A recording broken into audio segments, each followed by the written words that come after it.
meterle el sentimiento. Candela de este lado, sentirá fuerte el movimiento. Los placazos reventando el mismo espacio.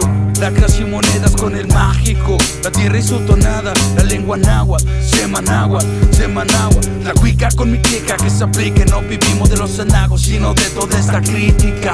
El tata con machete y sin estudios me enseñó a cómo ganarme el billete y no dejarme fiar por toda esta gente que te vende puras mentiras. Me dijo no te alejes del maíz por los solotes, que esta tierra está rodeada de puro sopilote. De puro sopilote. Ne chilikam ni temo wan chitemo Wena chilike de no kama kisa tetlam chikalaki santicuite Tlantinan al cato te antitlaca zamelaka Niwanok niwa titlacuica pa la raza Chiquita Atlantic chiwa Hualca iguan yua Picasisque Atlantic neki Titemo atomi Yartique amatzite Cuasia huyaki Nitlamis ni notle Ne canitzitskilonzi Neni maguilteguas Catechitas que van tlapa quema owi Ne amikilkawas, nika onitlaza, nikiskalti yeninato, nikihuilo caninama que mapatio tlan machoto. Es caro lo que escribo, puto. Tlaca cuitliti, guantomi, no tlaca cocosli, tleipano ni cani hook. Tlaca yo que kesi, motlalica leispan, panica guastiguana, mocuepa pampa tlachia. Atre camagiuan, kine kene mi sexa, ni hooki, a un paneguan, tlachia.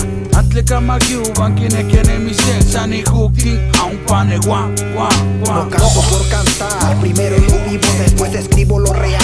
No canto por cantar, primero lo vivo, después escribo lo real. Tierra donde el hombre conquistó sobre el agua. Tenochtitlan, Tenochtitlan. Tierra donde el águila devora los hocicón. Tenochtitlan. Oh yeah.